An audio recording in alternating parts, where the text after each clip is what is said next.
നമ്മൾ പുതിയതായിട്ട് വാങ്ങിയ 2 ചെറിയ ആൽബിനോ ക്യാറ്റ് ഫിഷുകളെ ഞാൻ കാണിക്കാമെന്ന് പറഞ്ഞിട്ടുണ്ടായിരുന്നു. അപ്പോൾ ഈ കാണുന്നതാണ് ആ 2 എണ്ണം. നമ്മൾ ചെറിയ സൈസിനെയാണ് വാങ്ങിയിട്ടുള്ളത്. വാങ്ങിയിട്ട് ഇപ്പോൾ ഏകദേശം ഒരു 2 ആഴ്ച ആവാറായിട്ടുണ്ട്.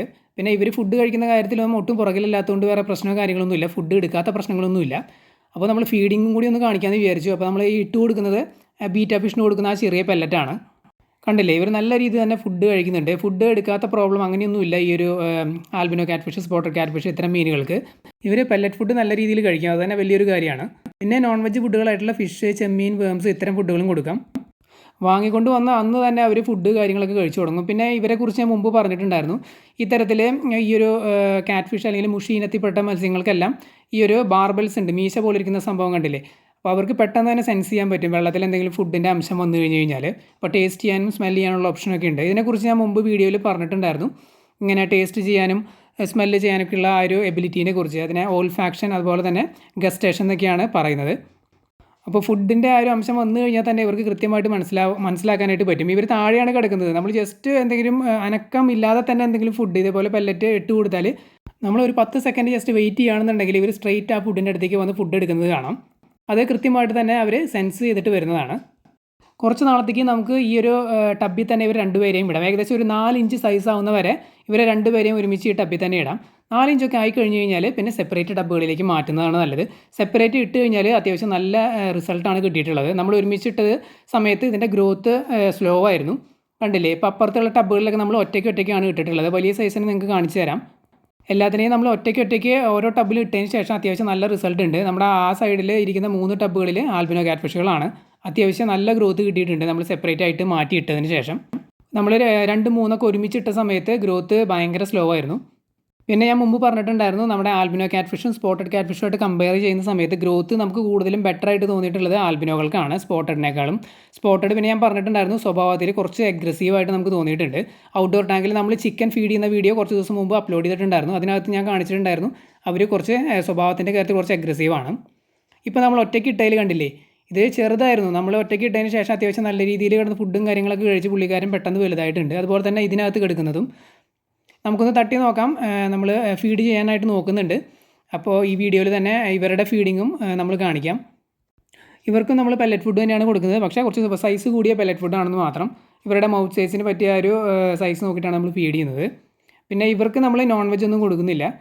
ഔട്ട്ഡോർ ടാങ്കിലുള്ള നമ്മുടെ സ്പോട്ടഡ് ക്യാറ്റ് ഫിഷുകൾക്കും ആൽബിനോ ക്യാറ്റ് ഫിഷിനാണ് നമ്മൾ നോൺ വെജ് കൊടുക്കുന്നത്. അപ്പോൾ ഇവരുടെ ഗ്രോത്ത് ആണ് നമ്മുടെ ടാർഗറ്റ് എന്നുണ്ടെങ്കിൽ തീർച്ചയായിട്ടും നിങ്ങൾ വലിയ സ്പേസിൽ തന്നെ വളർത്തണം. ചെറിയ സ്പേസിൽ ഇട്ട് കഴിഞ്ഞ് കഴിഞ്ഞാൽ ഗ്രോത്ത് വളരെ സ്ലോ ആയിരിക്കും. അതായത് ഇതുപോലുള്ള ചെറിയ സ്പേസിലൊക്കെ നമ്മൾ ഒന്നിൽ കൂടുതലൊക്കെ ഇട്ട് കഴിഞ്ഞാൽ ഗ്രോത്ത് സ്ലോ ആയിരിക്കും. സിംഗിൾ പീസിന് ഇട്ട് നിങ്ങൾക്ക് തീർച്ചയായിട്ടും ഏകദേശം ഒരു 1 ഫീറ്റ് വരെയൊക്കെ, 1 ഫീറ്റ് ഞാൻ പറയുന്നില്ല, ഒരു 1 ഫീറ്റിന് അടുത്ത് വരെയൊക്കെ ഈസി ആയിട്ട് സിംഗിളായിട്ട് ഇട്ട് കഴിഞ്ഞാൽ നിങ്ങൾക്ക് ഈ ഒരു ടബിലിട്ട് തന്നെ വളർത്താം. ഒരു കുഴപ്പമില്ല. ജസ്റ്റ് വാട്ടർ ചേഞ്ച് മാത്രം നോക്കിയാൽ മതി. എയറേഷനും ഫിൽട്രേഷനും ഒന്നും കൊടുക്കേണ്ട കാര്യമില്ല. ജസ്റ്റ് ഇതേപോലത്തെ ഒരു ടബ് അല്ലെങ്കിൽ നിങ്ങളുടെ മറ്റേ ക്രേറ്റ് ഉണ്ടെങ്കിൽ, ബോക്സ് പോലത്തെ ക്രേറ്റ് ഉണ്ടെങ്കിൽ അതിനകത്ത് ഒരു സിംഗിൾ പീസിനെ വാങ്ങിയിട്ട് കഴിഞ്ഞാൽ നിങ്ങൾക്ക് 1 ഫീറ്റിന് താഴെ ഈസി ആയിട്ട് വളർത്തി വലുതാക്കാൻ പറ്റും. ഇപ്പോൾ ഈ ഒരു ഞാൻ കാണിച്ചില്ല, ഈ ഒരു ചെറിയ സൈസ് നമ്മളിപ്പോൾ പുതിയത് വാങ്ങിയത്, ഇതിൽ നിന്ന് ഒരു 6-7 ഇഞ്ചിലേക്കൊക്കെ പെട്ടെന്നാണ് ഇവർ വളർന്നെത്തുന്നത്. പിന്നെ അവിടെ നിന്ന് 1 ഫീറ്റിലേക്ക് കുറച്ച് സ്ലോ ആവും. എന്നാലും ഈ ഒരു ടബിൽ വെച്ച് തന്നെ നിങ്ങൾക്ക് 1 ഫീറ്റിലേക്കൊക്കെ എത്തിക്കാനായിട്ട് പറ്റും. അപ്പോൾ ഇത്തരത്തിലുള്ള ചെറിയ സ്പേസിലിട്ട് വളർത്തിയാലും ഇവർ വലുതാവുന്നുണ്ട്.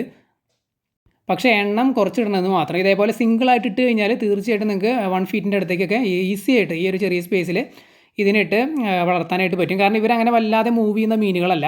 ഇവർ അടിയിൽ പോയിട്ട് കെടുക്കുകയാണ് ചെയ്യുന്നത്, കുറേ സമയം അനങ്ങാതെ കെടുക്കുകയാണ് ചെയ്യുന്നത്. ഇതുപോലെ തീറ്റയൊക്കെ കൊടുക്കുന്ന സമയത്താണ് മുകളിലേക്ക് വന്ന് കഴിക്കുന്നത്. അതുകൊണ്ട് എന്താ പറയുക, ഇവർക്ക് അങ്ങനെ വല്ലാതെ ഓവറായിട്ട് ഫീഡ് ചെയ്യേണ്ട ആവശ്യമില്ല. ആവശ്യത്തിന് ഫീഡ് ചെയ്താൽ മതി. ഓവറായിട്ട് ഫീഡ് ചെയ്ത് കഴിഞ്ഞാൽ വെള്ളം പെട്ടെന്ന് മോശമാവും. വെള്ളം കുറച്ച് മോശമായാലും ഇവർ നല്ല രീതിയിൽ ടോളറേറ്റ് ചെയ്യുന്നുണ്ട്. അത് വിചാരിച്ച് ഒരിക്കലും നമ്മൾ വാട്ടർ ചേഞ്ച് ചെയ്യാതിരിക്കരുത്. കറക്റ്റ് സമയത്ത് തന്നെ വാട്ടർ ചേഞ്ച് കൊടുക്കുക. പിന്നെ വേറെ ഒന്നുമില്ല, കെയർ വളരെ ഈസിയാണ്. ഇതുവരെയുള്ള എൻ്റെ വളർത്തിയിട്ടുള്ള എക്സ്പീരിയൻസിൽ ഞാൻ പറയുകയാണ്, കെയറിങ് വളരെ ഈസിയാണ്. ഇടയ്ക്കൊക്കെ നമ്മൾ വാട്ടറിൻ്റെ ക്വാളിറ്റി നോക്കിയിട്ട് ജസ്റ്റ് ഒന്ന് വാട്ടർ ചേഞ്ച് ചെയ്ത് കൊടുത്താൽ മതി. ഒരു ടബിലത്തെ വാട്ടർ ചേഞ്ച് എന്നൊക്കെ പറഞ്ഞ സമയം കൊണ്ട് തീരും. എന്നിട്ട് ജസ്റ്റ് നമ്മൾ പുതിയ വെള്ളം ടോപ്പ് ചെയ്ത് കൊടുക്കുക. ജസ്റ്റ് ഇതേപോലെ നമ്മൾ പെല്ലറ്റ് ഫുഡ് കഴിക്കുന്നതുകൊണ്ട് വേറെ യാതൊരു പ്രശ്നവുമില്ല. നമ്മുടെ സ്നേക്ക് ഹെഡുകളുടെ ഒന്നും പോലെ നോൺ വെജ് മാത്രം കഴിക്കുക അങ്ങനെ ഒരു ഇതൊന്നുമില്ല. ഇവർ പെല്ലറ്റ് നന്നായി കഴിക്കും, നോൺ വെജ് കൊടുത്താൽ അതും നന്നായിട്ട് കഴിക്കും. പിന്നെ ഞാൻ കഴിഞ്ഞ വീഡിയോയിൽ പറഞ്ഞിട്ടുണ്ടായിരുന്നു, ഇവർക്ക് ചിക്കൻ കൊടുത്താലും വലിയ പ്രശ്നമൊന്നുമില്ല. നമ്മൾ ചിക്കൻ സാധാരണ മീനുകൾക്ക് കുറച്ച് റിസ്ക് ആണ് കൊടുക്കുന്നത്. പക്ഷേ ഇവർക്ക് കൊടുത്തിട്ട് ഞാൻ ഇതുവരെ യാതൊരു പ്രശ്നവും കണ്ടിട്ടില്ല. എനിക്ക് തോന്നുന്നു ഇത്തരം ഈ ഒരു മുഷി ഇനത്തിൽപ്പെട്ട, അതായത് നമ്മൾ ആഫ്രിക്കൻ മുഷിയൊക്കെ നിങ്ങൾ കേട്ടിട്ടുണ്ടായിരിക്കും. പല ആൾക്കാരും അതിനെ വളർത്തുന്നത് ചിക്കൻ്റെ വേസ്റ്റ് കൊടുത്തിട്ടാണ്.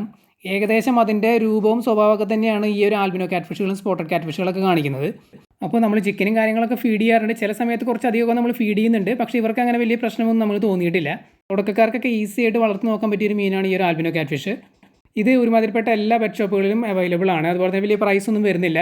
രണ്ടെണ്ണത്തിന്, അതായത് പെയറിന് 100 താഴേക്കാണ് പ്രൈസ് വരുന്നത്. ആൽബിനോ ആയതുകൊണ്ട് തന്നെ കാണാൻ നല്ല ഭംഗിയാണ്. വെളുത്ത ബോഡിയും റെഡ് ഐയും ആണ്. വാങ്ങുമ്പോൾ എപ്പോഴും ഒരേ സൈസുള്ളത് നോക്കി വാങ്ങാനായിട്ട് ശ്രമിക്കുക. പല സൈസുള്ളത് വാങ്ങിക്കഴിഞ്ഞാൽ പല രീതിയിലായിരിക്കും ഗ്രോത്ത് വരുന്നത്, ഒരുമിച്ചിട്ടൊക്കെ വളർത്തുകയാണെന്നുണ്ടെങ്കിൽ. അല്ലാന്നുണ്ടെങ്കിൽ സെപ്പറേറ്റ് ഇട്ട് വളർത്തി വലുതാക്കിയതിന് ശേഷം ഒരുമിച്ച് വലിയ ടാങ്കിലേക്ക് മാറ്റുക.